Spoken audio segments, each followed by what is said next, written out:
being the quarterback, being the leader of the offense, it's my responsibility to make sure we're all on the same page and that we're all executing at a high level. Bryce gets it, throws, touchdown Alabama! You make a mistake, Bryce Young's going to find it. The most important thing is we got to play well in the line of scrimmage, get movement up front, be able to run the ball, and use some of our play action passes to create some explosive plays. Pressure coming, down he goes! When we get our opportunities to get a hit on him, a good clean hit on him, make sure he feel it. Picked off, touchdown! We get a chance to go against a Heisman player. We got to be consistent, get into him. We got to keep hitting them. Bryce is a heck of a player. We got to make sure we got really good rush lanes and that we try to keep him contained. Watching the game from last week, you can tell they're even more improved. So we have a lot of respect for them as a defensive unit, and we know it's going to take everything from us.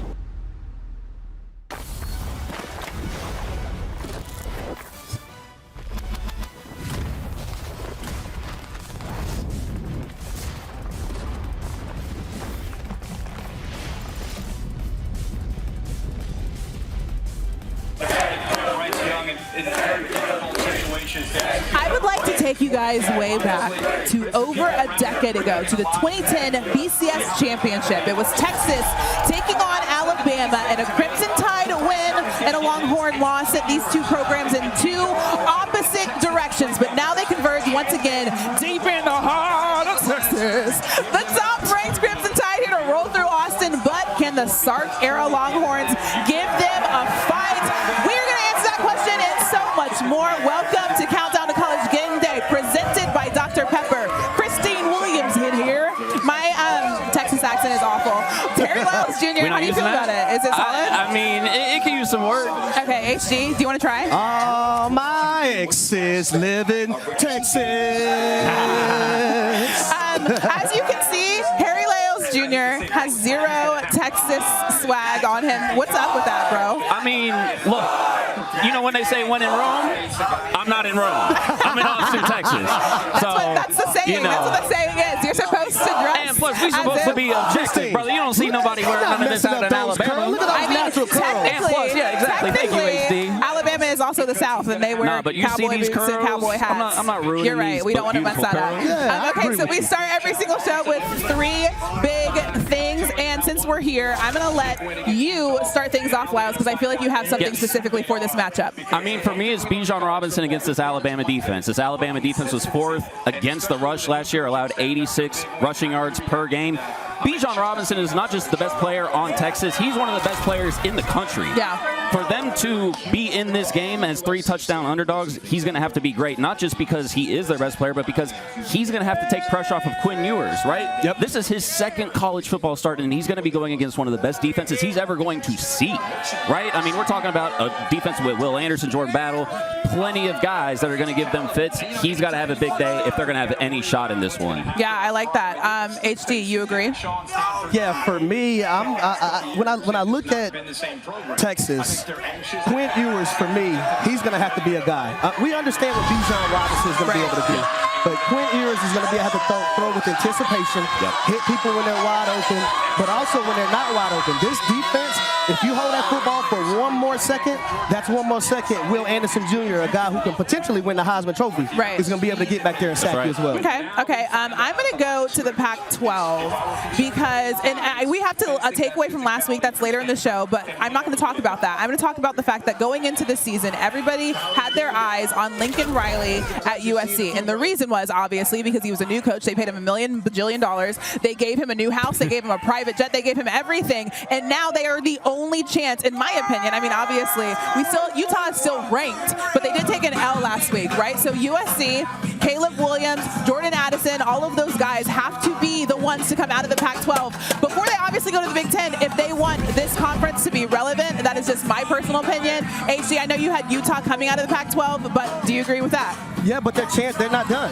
Yeah. If Florida continues to win, that's going to be a credible loss. And if they run the table and win the Pac-12 championship without losing another game, they're still alive. And I feel like conversations like this won't happen once the CFP obviously expands because things aren't necessarily over just because you take one L. at the top of the season. HD, what is your big thing? Christine, you mentioned the Big Ten, so that's where I'm going to go. Okay. Ann Arbor, Michigan, head coach Jim Harbaugh, J.J. McCarthy versus Cade McNamara. Last week, Cade McNamara had his start. This week is J.J. McCarthy's stand. Now, there's a little birdie, there's a little rumor out there that, Cade decided to give his offensive lineman some drivers, some golf clubs. Oh, yeah. And it just happens to be the week that J.J. McCarthy is starting. But if you're Jim Harbaugh, me personally, I want him to just make a decision. Yep. He had the same situation go on when he was a head coach in the National Football League with Alex Smith and Colin Kaepernick. Yep. He had to make a decision throughout the season. They went on and went to a Super Bowl. So Jim Harbaugh, stop wasting everyone's time. Make a decision. Stop playing with everyone's emotions on that football team. I like that. Do you agree with him? I mean, yeah, there's a saying that I'll have to sugarcoat, but, it's doo-doo or get off the pot, man. You got to do something. You got to make a choice. I like that you said doo-doo. That's I feel like you got Christine's doo-doo for favorite me. word. I say doo-doo or boo-boo. If you're taking a number 2, it's a doo-doo or a boo-boo. That's enough. Number 2. Yeah. Okay, let's talk about our fantasy eliminator, because I kind of explained this last week, but I didn't really get to get an explanation. But I would just like everybody to look at this really fast. I'm in 3rd place, and I don't care about anything except for the fact that I'm beating HD and Lyles. So here's who everyone had last week, and here's who everyone has this week. I personally decided to go with Caleb Williams. I know I just talked about USC. It's not a bias thing. HD, who you got? I got Sean Tucker. Sean Tucker last week lit up my Louisville Cardinals. Right, okay. Had over 100 yards rushing, had a touchdown receiving, so I'm going Sean Tucker this week. Lies. I mean, CJ Stroud, that's an easy pick. I mean, they're in one of their last few easy games before they start playing Big Ten competition. So we got this on wrap. What about A.J. McCarron? Well, he has 0. A.J. McCarron had 0 because he decided to pick after the week was over, which is not what you're supposed to do. He had Drake May, which obviously, that's not, you didn't guess that beforehand. We're not stupid. Okay, so coming up on the show, we'll have Pete Thamel with us to break down a pair of big games in college football, including a suddenly big game in the Swamp. But before we get to those goods, earlier this week, I got to hang out with Texas's Keondre Coburn. It was actually very embarrassing, and I honestly don't want anybody to see this. We played a number of games, and I took an L in mostly all of them. Not all of them. I did not take an L in all of them, but I took an L in mostly all of them. And I will say my favorite shoot of this week, for reasons that people understand if you know me, was one that I did with one L'Oreal Sarkeesian yesterday. We had a great time looking at some of her pieces in her closet for some game day style. We're going to watch that a little bit later. Ride with the mob, hamdulillah. Check. 6 and tackle. Say goodnight to this one. Bijan Robinson. The thing about going against Bijan is you're only 1 second away from being a highlight. You never know what he's thinking. You got to be ready for everything. He runs with power. That's someone that you really just can't arm tackle. He's someone who can just run through your tackles, and he can finish runs. Bijan Robinson showing you what he can do. His burst is the thing that's probably his scariest thing, especially when you look how big he is, how strong he is. When someone moves from basically 0 to that fast at that quickest speed, I mean, it's a problem. He really can do it all. He can run between tackles. He can run on the perimeter. He can catch balls out of the backfield. He can run with power. He can make people miss. That's what makes him the best player and makes him so unique.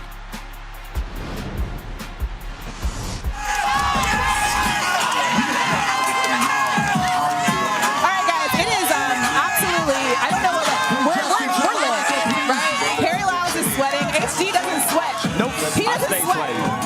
I mean, you look good. Okay, anyways, we have to talk about this matchup a little bit. I don't know. Are you supposed to be wearing a mullet? We're saving that for later. Okay, just kidding. Don't listen to what I just said. Way to blow We're about to talk about Quinn Ewers, so I felt like it was time to just. We were going to get you in some type of.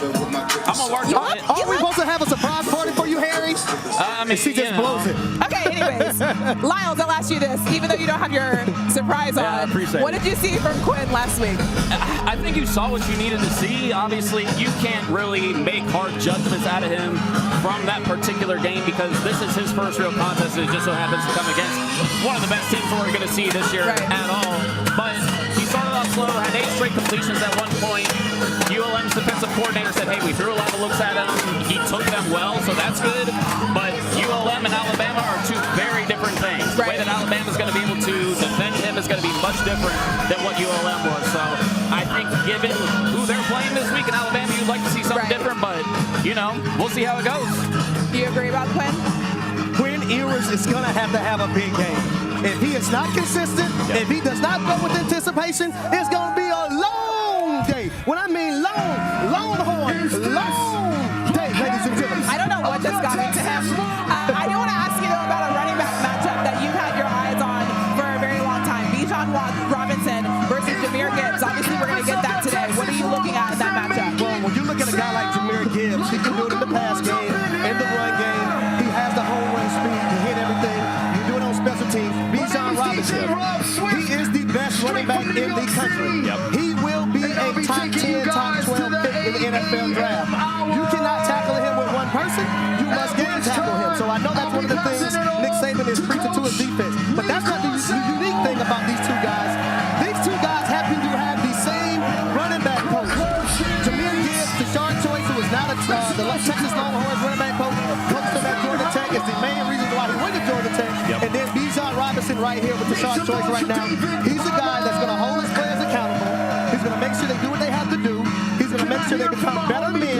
And it's not going to be too long before he have a head coaching job in college. But I just want to give Deshaun some love because, you know, Deshaun grew up with me on the south side of Atlanta. But I know his energy is infectious. He loves these kids, and he wants to see them be better men on top of being great football players as well. I saw Jahmyr Gibbs on Thursday. Bijan Robinson, excuse me. And for some reason, when I see players, sometimes I think I know them. And I walked up to him and I was like, hey! And I was like, I don't know this dude. But anyways, he knows me now. Anyways, I got to hang out with the first lady of Texas football. I'm dressed like this today to try to keep up with her. Take a look at this. What up, guys? Christine Williamson here with the first lady of Texas football. Looking amazing, per usual, L'Oreal Sarkeesian. As you talk about your style, when you look at it, you can tell there's a little bit of Texas twang in it. How did your style have to transition as you are now in Austin, Texas? Because I'm a Longhorn. I had to get into it and fast. Can you take us through some of your pieces that you brought? First game day, because I guess that's what got, you know, Texas's attention. Yeah. This was originally supposed to be what I wore on the first game. Oh. We got it, and we ended up wearing it to the Red River. Do you dress your husband? Okay, so yes, but don't tell him. The way that you have figured out how to match burnt orange with literally any color. Please wear your burnt orange and pink whenever you get ready. Love that. You found like the Gucci burnt orange suit. We went to the Gucci store, found this burnt orange, okay? What you have seen over the past years is, yes, me in style, but me also, you know, just embracing the culture. Burberry did a really cool coat, and I liked it because it was cow print, and then it had camo, which I love camo. Combo. It just gave me a little bit of me in Texas. And what about specifically for a game day? Because especially in Austin, where it's nice and toasty outside. Well, let's be weather appropriate. Right. Add your accessories, whether it's your hat or your sunnies. Okay. Your jersey. Of I always course. tell people that's still okay to wear. Yeah. And then you're good. Well, thank you. Now I know I'm wearing for the game. Okay. Good. Thanks so much. It was so great hanging out with you. Thank you for having me. This is awesome. All right, we have our friend Pete Thamel here now. And Pete, when you walked out here, what'd you say? Because I want the people to understand what's going on here. It is sheer chaos. You have thousands of people screaming behind you. You have Pat McAfee flipping the horns up top. You have Corso spiking an Alabama helmet. And I have to talk about Kavashi and smoke. We love that. That's why we love having you here. Okay, let's start by talking about that Kentucky-Florida matchup because it's a big deal in the SEC. Okay, the one thing that everybody's talking about in this matchup obviously is the quarterbacks. Anthony Richardson had an amazing game last week. He came out on the scene in a way that a lot of people didn't really expect. Obviously, Will Levis at Kentucky. What are you expecting in this matchup? Well, I'm expecting what the NFL scouts are expecting, which is for two dudes to show up who could be 1 and 2 in the draft this year, Christine. There are going to be 22 NFL scouts in Gainesville today. The Giants have sent 3 scouts. The Commanders have sent 2 scouts. The Bucs have sent 3 scouts. Oh my gosh. These are teams that need quarterbacks. Yeah. The Giants' GM, Joe Shane, is in Gainesville today. He was in Columbus last week. So this is a game that all NFL eyes are on. And I really think you have 2 very different quarterbacks. You have, obviously, Will Levis is the archetype of a Josh Allen, of a Justin Herbert. He's a big, strong body. The 1980s NFL would love Will Levis. And then completely different side. You have Anthony Richardson doing the little doop-de-doo last week. He is a little smaller, twitchier Cam Newton. I mean, he's got some juice to him. He's a more natural thrower. He is maybe the most purely talented player in college football. I want to see if he can hold up. He obviously had a lot of injury issues last year. He hurt himself dancing. He had bad hamstrings. So this is going to be a big test against a Kentucky defense that's going to want to hit him. And I know, obviously we knew Kentucky was going to come back and bring some heat this season, but, HD called it last week with Anthony Richardson. He said, hey, look out for Florida. Have your expectations for that team changed because of last week or since last week? I think, Harry, with Florida, last year the sum was not greater than the parts. And this year you've seen the parts of Florida coalesce a lot better under Billy Napier.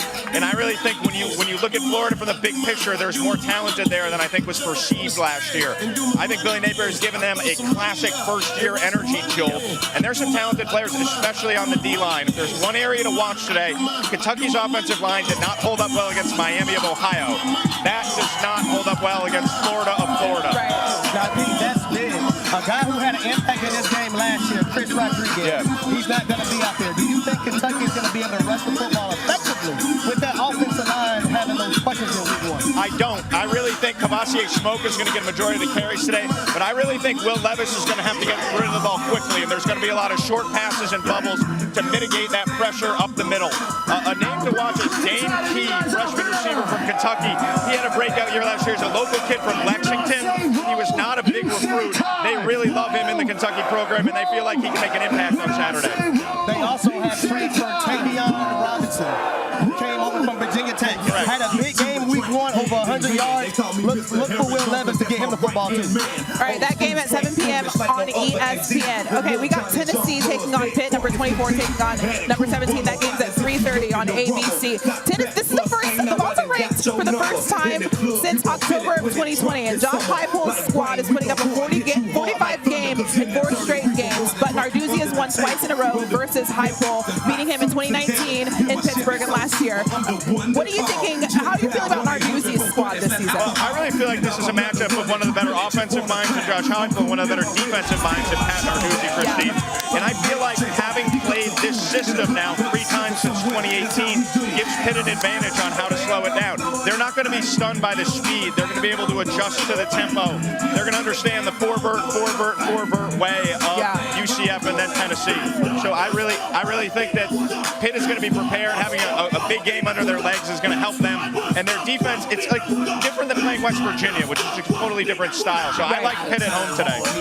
Do you think Pitt is going to be able to do enough offensively? Because we know about Pitt's defensive line. There's depth there. Because even Desmond Alexander had gotten hurt last week. John Morgan came in. They had no issues. But offensively, are they going to be able to do enough to keep up with Tennessee, do you think? I really think they're going to try to shorten the game, Harry. I really think that's their best path to victory. I think they're going to lean on that really stout offensive line, and they're going to run the ball up the middle. It's going to be a classic old Michigan State Mark Antonio game plan. And they're going to try to ram it up the middle, slow down things for Tennessee, and try to win 28-27 as opposed to 42-41. Like you mentioned earlier, that tempo of Tennessee's offense, they had over 560 yards total in the first matchup, 95 plays. So for the Pitt defense, they're going to have to get off the field on 3rd down. Yeah, and they have a really good defensive line, Harry, that I think is going to be important. They're going to have to get to Hendon Hooker. They're going to have to rattle him. They're going to have to hit him, and that's going to be a big part of the game plan of slowing down that machine.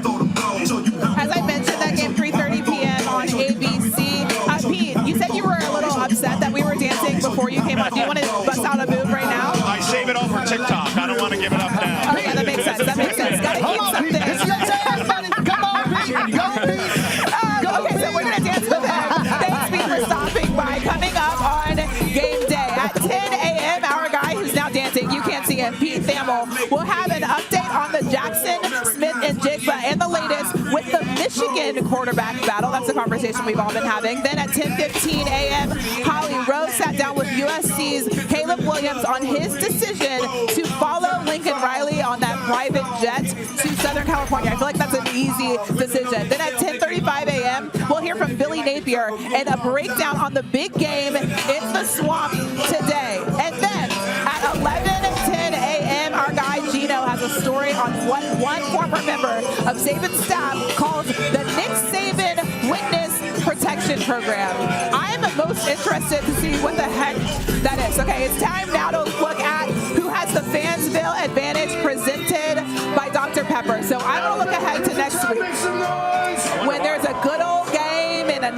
Texas-town in College Station. Oh. The Aggies taking on my University of Miami Hurricanes. Now, I know it's going to be hard for the Aggies, but why do the Aggies have an advantage as a home game next season? This is easy. We're talking about Kyle Field, the 12th man. Right. We see how hard it was for Alabama to win there last year because they did not. Jimbo Fisher and his squad defeated the Alabama Crimson Tide last year right there in College Station, Texas at Kyle Field. Yep. Home of the 12th man, Harry. I mean, Christine, I'm sorry, but like we're going to see next week why. You know what I'm saying? Like that fan base, the 12th man, weren't they suing the Seahawks over that? Yes. They don't play about that. Yes. Okay, listen, it's always going to be great to be a Miami Hurricane. I will just say it right now. I don't care what happens next week, but go Canes. Anyways, there is a reason before we watch this next thing that Keondre Coburn has an advantage over me. He's a current student athlete. So when you watch this next feature, do not judge my athletic abilities, but watch this. I saw.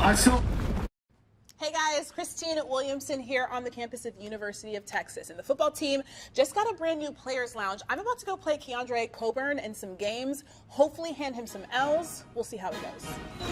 You got me right now. Come on, the ball's coming out slow. Don't make excuses.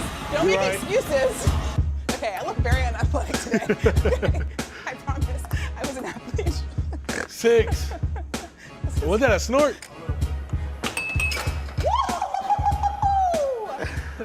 Keondre, I want to talk about like the very beginning, right? Are you laughing because you just beat me? So you can't say that. That's not what we're going to talk about. I'm going to let you talk. So you've obviously been here since the Sark era. You were here when Tom Herman was here. What has been the difference in the transition in the program? It's just a little different. I feel like Sarkisian know how to talk to us more and really just bleed into us and our vision and how we supposed to be on the field. So I saw a conversation with you. You said that when you saw Alabama on the schedule, what did you say? Do you remember what you said? I think I said a lot of things. I remember I was like, when I did see that, when I was getting recruited, you saw the schedule going, I was like, hopefully I'm gone before then. Yeah, that's exactly what you said, but you're still here. I was just saying that to be funny, but Alabama's another football team. They're a great program, been great over years, and just ready to play us.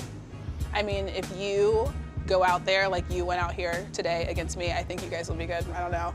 Yeah. I'm saying that as a person I'm a competitor, okay? And you just hand me a bunch of L's, so I guess you just gotta do that. Yeah, so if I go out there like that, it's gonna be an amazing game. Perfect. Yeah. Thank you. No, thank you.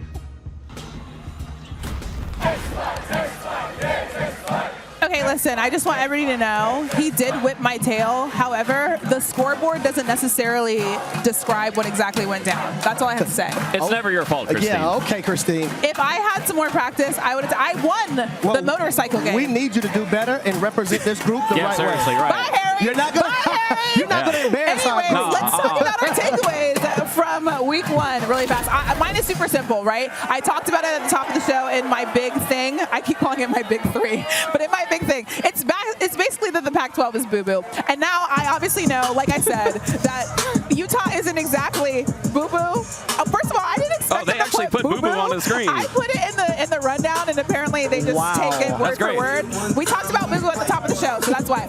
But anyway, the Pac-12 is not necessarily boo-boo, but depending on how USC plays the rest of the season, and of course, as you mentioned, HD, how Florida plays the rest of the season with that Utah loss, it'll be interesting to see. Lyles, what you got?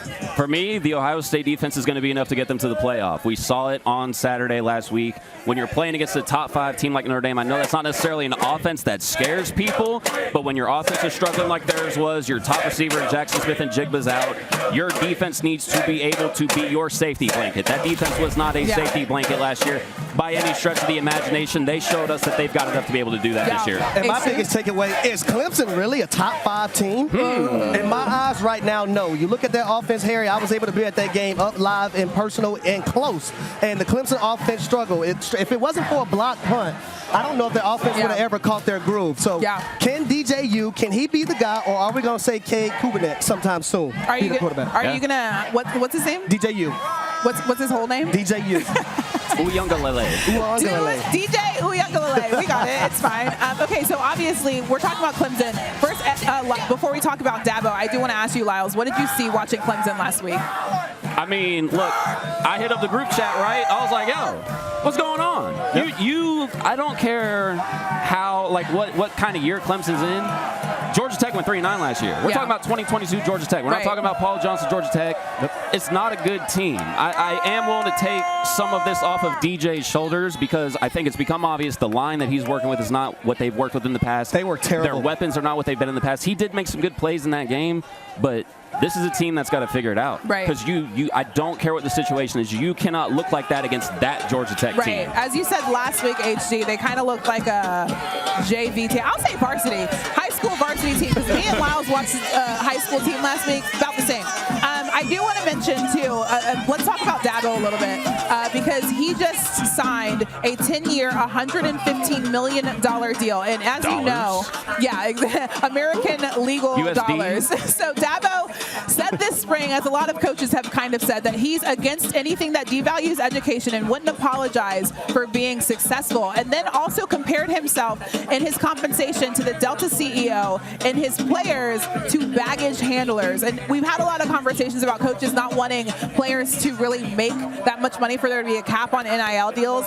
What are your thoughts? Because there's obviously a lot to unpack here. Yeah, Please. for me, that's a problem for me. Yeah. Right? Because when you have these coaches making anywhere between $6 to $11.5 million, why are they even saying that players' NIL deals need to be capped? Yeah. Right? The competitive advantage is with the coaches, right? Being able to make that amount of money and kids going to that school because of things of that nature. So why can't we cap the coaches, right? Be happy that the salaries that y'all are making. Let the players make as much as they possibly can. I mean, I'm happy that we're even in these times nowadays because I remember times where I didn't eat on campus and I was scraping up change and scrap the claw and get a meal. Right. So if these players can make money off their name, image, and likeness, let it be. Right.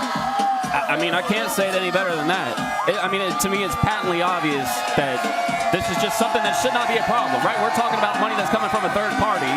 And honestly, if you want to, be upset about the collectives, that's one thing, but also that's money that would have been going under the table anyway. So, like, what are we pretending is going on here? You know what I'm saying? It doesn't smell right to me. They want control. They want full control. Yeah. I think the changing of, like, how college football is, the landscape when it comes to NIL and all of that has been really great. Obviously, I think the biggest issue, honestly, is the fact that coaches are afraid of change. They don't want things to change. And like you said, they don't want to be out of control. But, like, bro, you're making $110 million. Chill. Okay, so we have something amazing here. I'm going to give my iPad to our producer. Beautiful. And I'm going to grab this. Oh, I'm putting this on, too.